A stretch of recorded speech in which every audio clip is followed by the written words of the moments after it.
Virginia Tech hires James Franklin as their next head coach. Right move, wrong move? Let's get into it.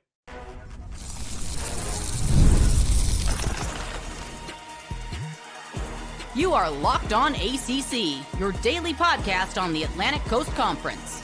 Part of the Locked On Podcast Network, your team every day.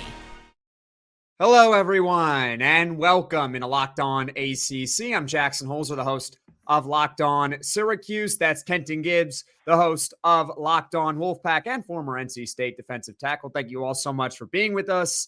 James Franklin, former Penn State head coach, is now the head coach of Virginia Tech, and we're going to dive right into it here on today's show. Impact on the ACC, whether or not this was the right hire for Virginia Tech or perhaps the wrong hire for Virginia Tech. Should they have gone in a different direction? Feel free to comment your thoughts right now in the comments section below. But first, our instant reaction, instant takeaways to this big time news reported by multiple outlets out there. And before we get to everything, this episode is brought to you by Game Time. Download the Game Time app, create an account, use code LOCKEDONCollege for $20 off your first purchase. Kenton, the floor is yours. What are your thoughts on this move?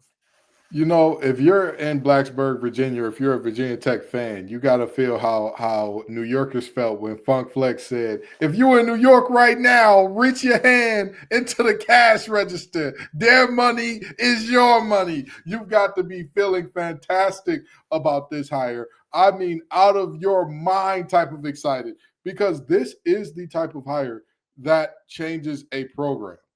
And I don't mean changes the program for the worse, because even if you miss here, you are saying to the college football world and you are saying to coaches in the future, we're willing to make the investment. We're willing to make the investment. I honestly believe that this Virginia Tech job is a lot better of a job than many people nationally have given it credit for being. And that's why I kind of, I snarled a little bit at those saying, would James Franklin want to take this job? I mean, this job feels a little beneath him. In what regard? This is a program that just dumped $50 million in investment into this program. And I don't know if that was a one-time deal or if that's like the yearly we're adding on 50. I'm not sure. But either way you cut it or slice it, that is a sizable chunk. And so they are putting the ACC on notice. They are putting the nation on notice, saying, you know what? It's not enough to get a proven coordinator. It's not enough to get a proven G5 guy, which I believe Fuentes was at Memphis before he got there. Not enough to do that. We want a proven big-time guy at the Power 4 level. Had success at Vanderbilt, had success at Penn State, and, even though that this didn't end well, and people are saying, well, terrible record against Michigan, terrible record against Ohio State. Yeah, who doesn't? Who doesn't?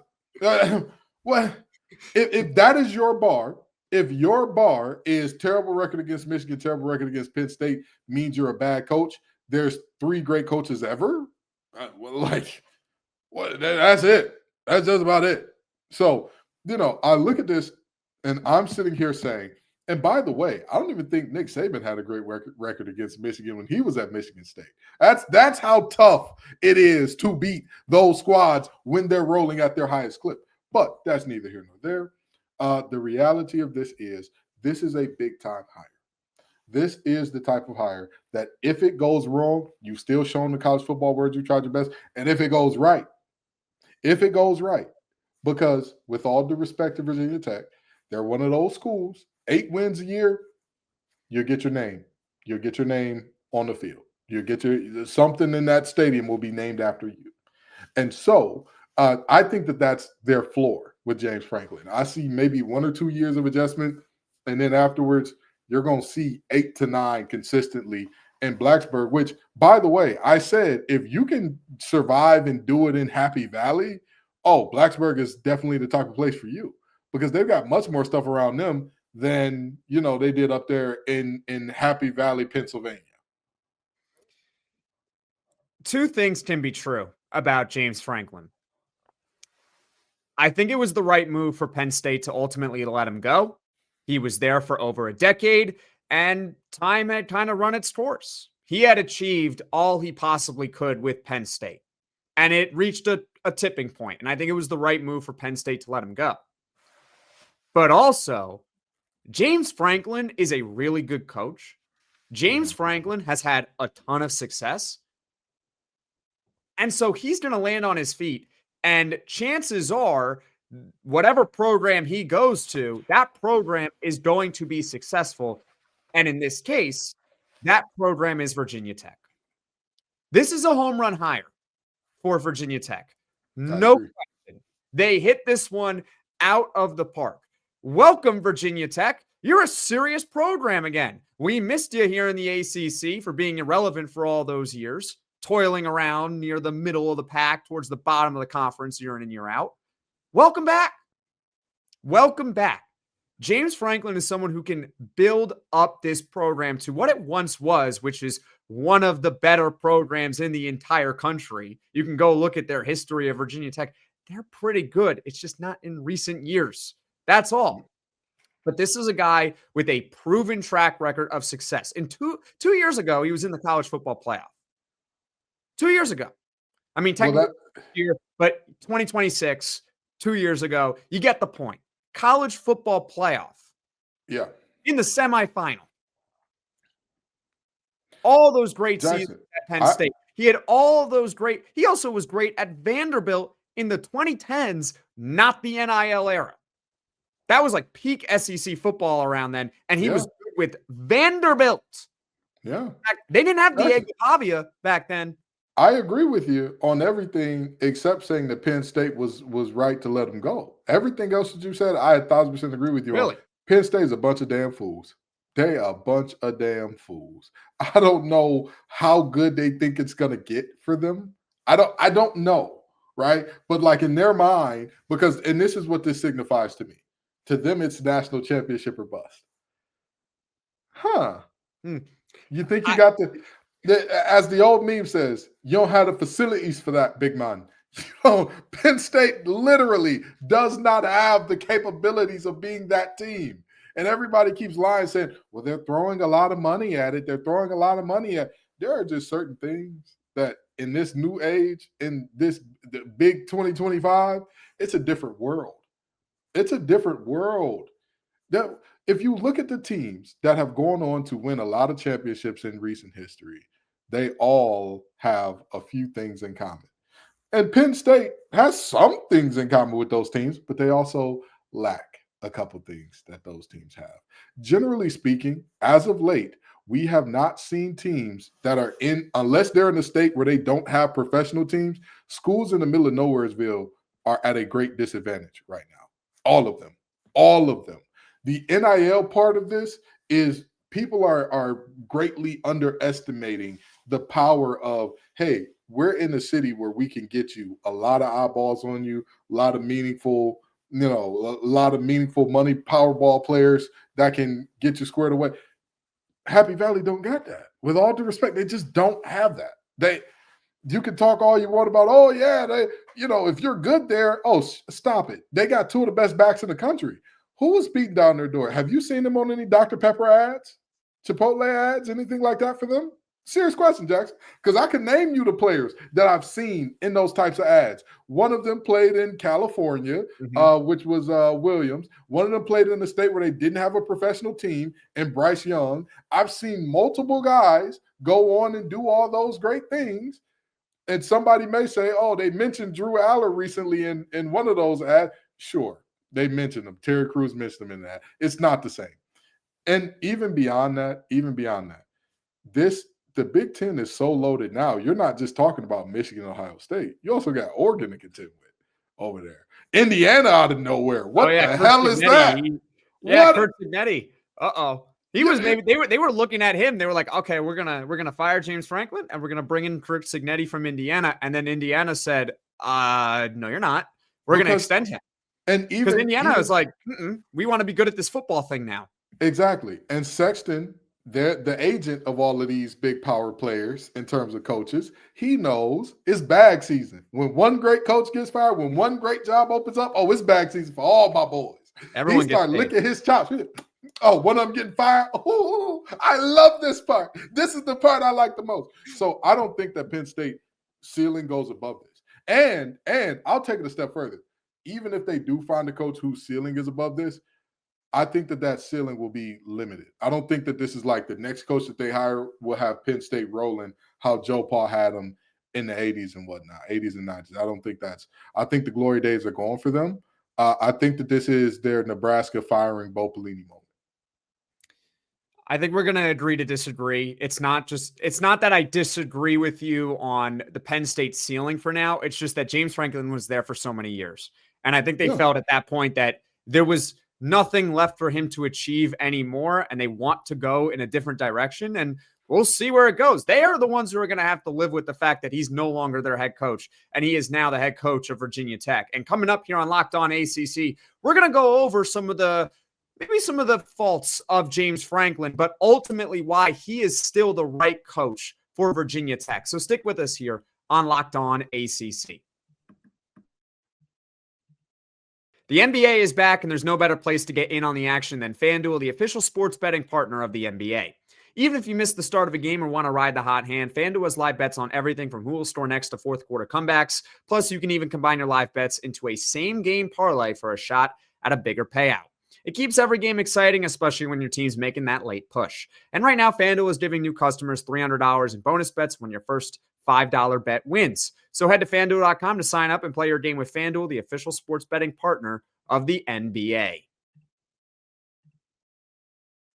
Locked On ACC. I'm Jackson Holzer, the host of Locked On Syracuse. That's Kenton Gibbs, host of Locked On Wolfpack and former NC State defensive tackle. James Franklin has a well-earned reputation of not being able to win the big game. It's true. All the numbers that are out there with James Franklin. Should I pull one up right now for everyone? Shall we? Let's see. 4-21 against top 10 teams while he was at Penn State. 4-21. So I understand that there are faults with James Franklin, but here's the deal. Here's why this is ultimately the right move anyway for Virginia Tech. Virginia Tech hasn't played in big games in quite a while. You actually have to be good in order to play in big games.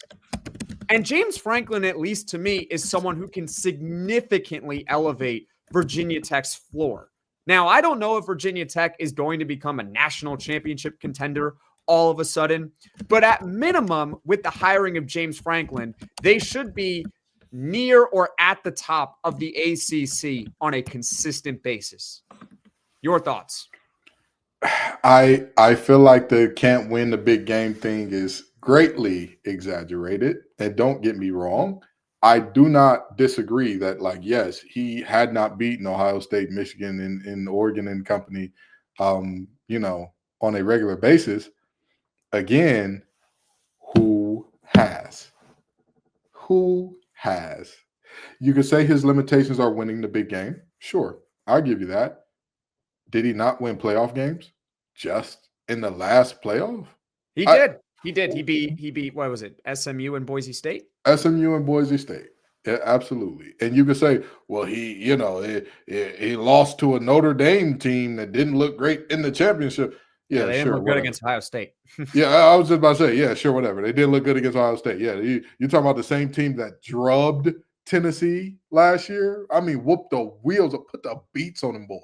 As much as people were saying Indiana didn't belong in the college football playoff, no, it's actually Tennessee didn't belong. Guess what the biggest margin of victory was in round one? Ohio State over Tennessee. So, yeah, I think it's exaggerated that he cannot win the big games and all that. And, oh, yeah, he can't beat Ohio State. He can't beat Michigan. Quick question. Who are the last two national champions? Ohio State and Michigan. So it seems like the rest of the country has an Ohio State and Michigan problem too, huh? Seems like it. And it's funny because one of those losses that Ohio State had last year was to Michigan. Well, I don't understand it. And then that same Michigan team went on to beat the Alabama team that everybody was saying, I'm sorry, Granny, I got to talk about your time. The Alabama team that everybody said belonged in the playoff over some other teams they got in. and Michigan goes on to beat them without understanding the concept of a forward pass. They were barely ahead of Syracuse's passing game this year. With all due respect. Hold on a minute. You're being too nice to Syracuse, and you're being mean to Michigan. You didn't watch. Syracuse you did not watch Michigan's passing game last year. Pass. Hold on a minute. You did not watch Michigan play USC last year, or you would be in the same boat. Have you watched Joe Filardi against North Carolina? I did. I feel sorry for you. You deserve financial compensation for that. Good news is I'm the host of Locked on Syracuse. I get financial compensation for watching that game. All I'm saying is this. Michigan beat USC by I believe they completed like 6 passes all game or something like that. The only difference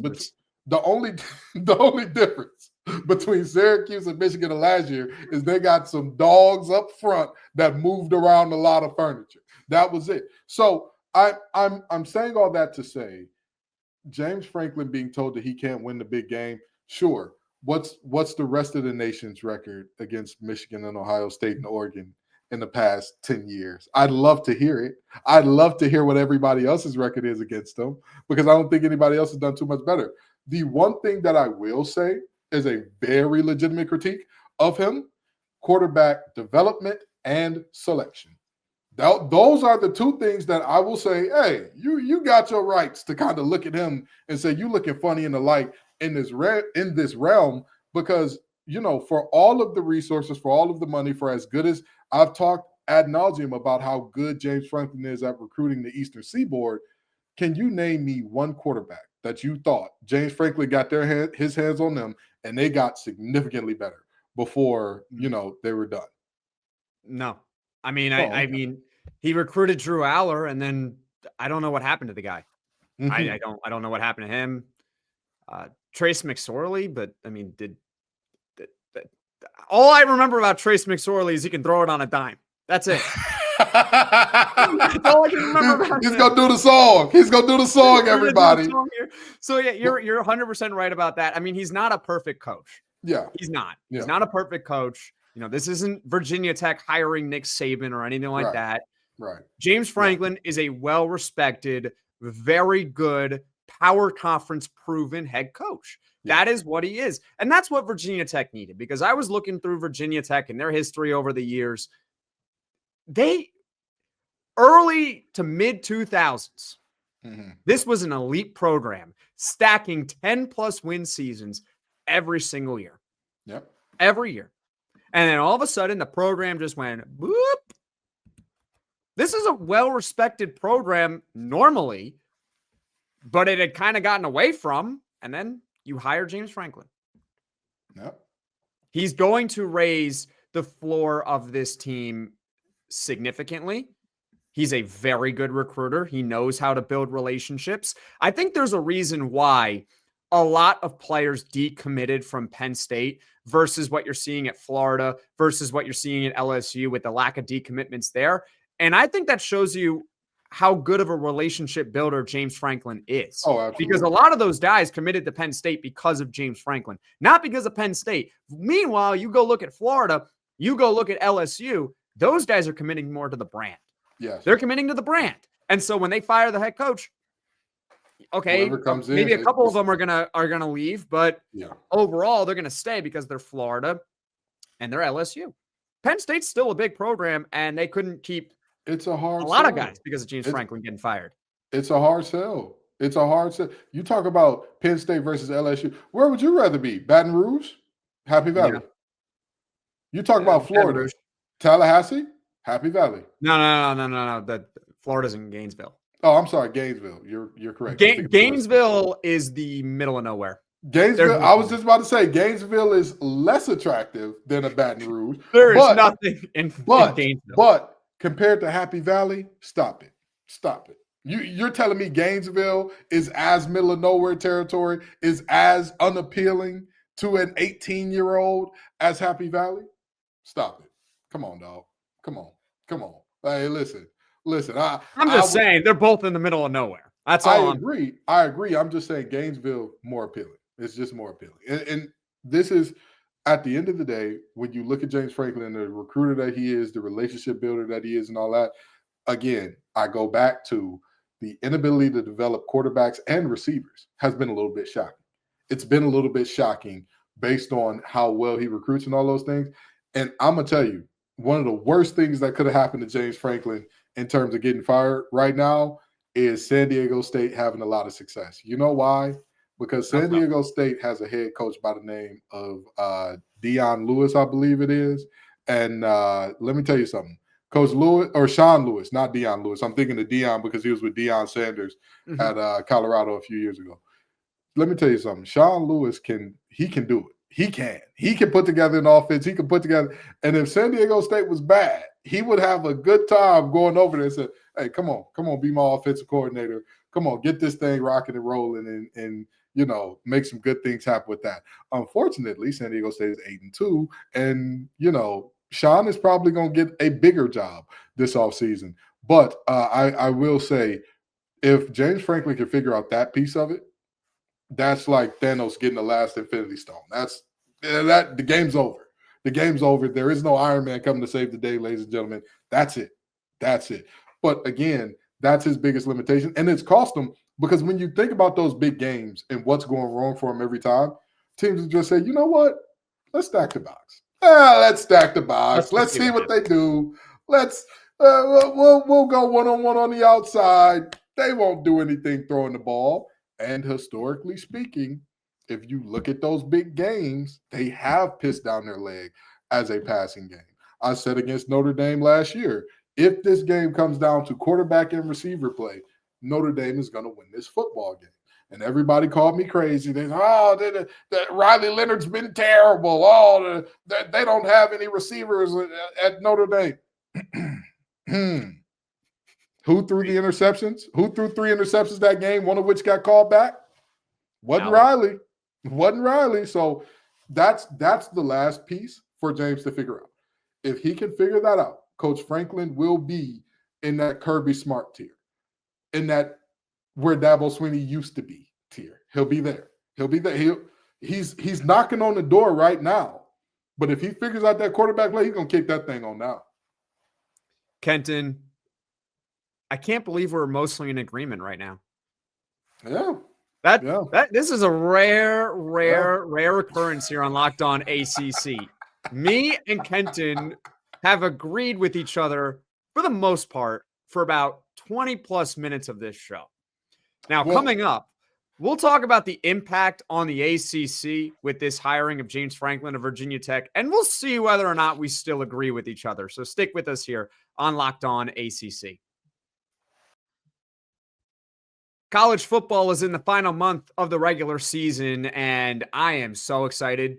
The tailgates, rivalries, energy in the stands, there's just nothing like it. But let's be real for a moment here. Actually getting tickets can feel like more of a battle than the game itself. Endless queues, hidden fees, prices jumping at checkout. That's why I use Game Time, the app that gives the advantage back to fans. It's the easiest way to score last-minute tickets at the best prices with no surprise fees. What you see is what you are going to pay. And honestly, with Game Time, it's faster, cheaper, and less stressful than any other way I've bought tickets. So take the guesswork out of buying college football tickets with Game Time. Download the Game Time app. Create an account. Use code LOCKEDONCollege for $20 off your first purchase. Terms apply. Again, that's promo code LOCKEDONCollege, LOCKEDONCOLLEGE for $20 off. Swipe, tap, ticket, go. Download Game Time today. James Franklin to Virginia Tech. What is the impact on the ACC? Kenton, what are your thoughts on this? What's the impact on the ACC here? Well, don't worry, Jackson. If we agree too much, we could talk about the least favorite Starburst flavors because I know you're a maniac when it comes to that, probably. But Starburst, I don't like Starburst. See, I knew it. I knew you were going to do it at some point. I knew Starburst would be a point of contention between us. But impact on the ACC. This boosts the national relevance of the ACC. This boosts the perception of the ACC. If you are an ACC team, it is a love-hate moment for you because on one hand, yeah, we're getting better coaches. We're getting all these things. Virginia Tech is investing in football again. That's great.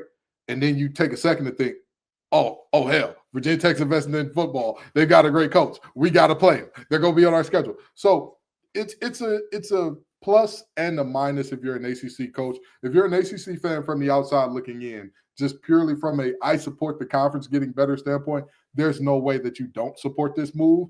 But again, If you're a Virginia fan, oh man, we finally figured it out. And then this goes and happens, right? Like Tony Elliott's finally starting to make some inroads. This happens. You know, if you're one of those teams that you thought, oh, I'm in the middle of the pack, I could climb up and make some better footing. Yeah, it's looking tough. It's looking real dicey for you out there. So ultimately, this is a great move for the conference overall, but you're going to hate to see this team on your schedule because they're going to be well coached. They're going to do all the things that it takes to play winning football, honestly and truly. And the biggest thing that I think James Franklin does do at an extremely high level is the ability to pump out edge rushers that are fantastic. That is something that he has done these past few years where it's like, do they have a factory of some sort? What are they doing in Happy Valley? Are they just making clones of the same guy? Abdul Carter, Micah Parsons, we can go on and on. Chop Robinson. I mean, every time you look up, there's a new one of them, and they're just dominating. So, you know, you get that type of pass rusher, that type of edge play. Miami has shown us that's the recipe. You get you some good edges, you get you a good offensive line, which again, that's another position that James Franklin does a fantastic job with. You get you those big boys, some good big guys. Oh, the sky's the limit. The sky's the limit. There's nothing you can't do when you build from the inside out, which James Franklin does better than anybody. So if you are one of the schools that heavily recruits from the DMV, he's coming to pick your pockets. If you are one of those schools in Pennsylvania, I'm looking at you, Pitt, he's coming to pick those pockets. If you are a school really on the Eastern Seaboard in general, he's coming. Debo coming. You better tuck your chain, baby. I don't like that as a Syracuse fan. Although Fran Brown can recruit anywhere in the country. So we'll see. You know, he can deal with James Franklin once, he can deal with him again. He's already dealt with him before. Yeah. I think the ACC needs a new power. That's the problem right now with the ACC. And I think it's one of the main reasons why they don't get a lot of respect nationally. They don't have a big time power right now. What team do you look at in the ACC and you say, that's the team? You know, that's the team that every year we can hang on to saying, you know, they are going to be a national title threat every year. That's honestly the ceiling for Virginia Tech now when you hire James Franklin. You're in the ACC. It's not as difficult as the Big Ten. You want to know why? You're not playing Michigan and Ohio State every single year. You're not. Oh, you got to take on Clemson? Clemson ain't the same program anymore. They're not. You got to take on the Miami Hurricanes? Are they ever going to is Miami just going to continue to be really good and never be able to push through? When are they going to do it? I'm still waiting on Miami. The door is open. Do you believe in Do you believe in Georgia Tech long term? Because I don't think that Haynes King guy is going to be back for them next year. You believe in them long term? I do. I actually do believe in them long term. As a national power, not as a consistent. No, not as a national power. Not as a national power. Good program. Not yet. Not yet. I think they're on the way, but I don't believe in them as a national power. I believe in them as an ACC power as of now, but a national power. That's where I'm at too. That's where I'm at. Yeah, Georgia Tech, they can be good consistently year in and year out with Brent Key. I still need to see whether or not they can do more than that, whether or not they can be that consensus top 5 team in the country. Let's relate it to basketball here for a moment. Last year, ACC basketball, awful. It was pathetic. There was one good team, but that one good team was Duke. The Duke Blue Devils, who you can count on every year, is going to be cream of the crop elite. The ACC does not have that right now in football. They used to have it with Clemson. They sort of had it for 1 year with Florida State when they went undefeated. And other than that, they don't have it. And so the door is open. It's for anyone to take. And if you are Virginia Tech now and you're talking about an impact on the ACC, this is your moment. This is your ceiling. This is the opportunity right now when no other program can seemingly get their act together. Virginia Tech could be the team with James Franklin now that says, well, all right, we're going to be the team that's consensus top 5 in the country year in and year out. And we're going to be the team that consistently represents the ACC for the college football playoff. And we're going to be the team from the ACC that can consistently elevate the conference just by being one great team.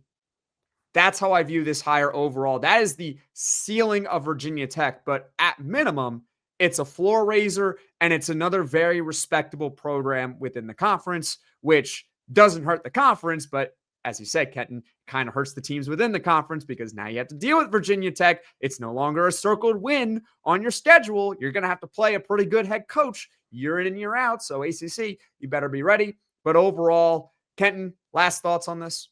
Well, I don't think Virginia Tech was ever a circled win, but I do think that it's now going to turn into a circled loss for some teams. You go ahead and say, hey, go ahead and chalk that off.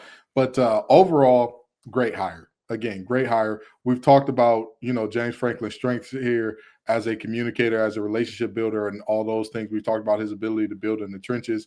I still believe, despite the record against the top teams, because how many coaches, if you take their record against top 10 teams, you see something exponentially better than that, right?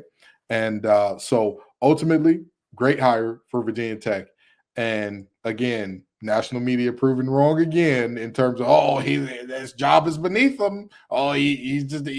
This just doesn't make sense. This was a match made in heaven all along. And last thing I'll say before we get out of here, I am almost guaranteeing you Penn State will go through a long drought because of this. They will go through a long drought of winning, bringing in a Matt Rule or something like that and winning 7, maybe 8 on a good year for quite some time, because this is a different world. The NIL deal, the transfer portal deal has dropped every team's floor to much lower than what it traditionally would have been. With you on that. We'll see if Penn State can recover from this. I still think it was the right move to ultimately let him go. He had been there for a very long time, but they're the ones who are going to have to live with it and ultimately try to make a hire that is even better than James Franklin. Again, congratulations to Virginia Tech. You are finally a real program once again, and you should be taken very seriously with this James Franklin hire. And folks, what are your thoughts? Feel free to let us know in the comment section below. Hey, Kenton's very smart. He gives very expert analysis. Tell me why I'm an idiot and why you want to see Alex Dono back for the next episode here on Locked On ACC. So, folks, thank you all so much for watching. Thank you all so much for listening. If you like this podcast, be sure to hit that like button. If you really enjoy the podcast, be sure to hit subscribe. Tell all your friends about Locked On ACC. And finally, congratulations to Virginia Tech.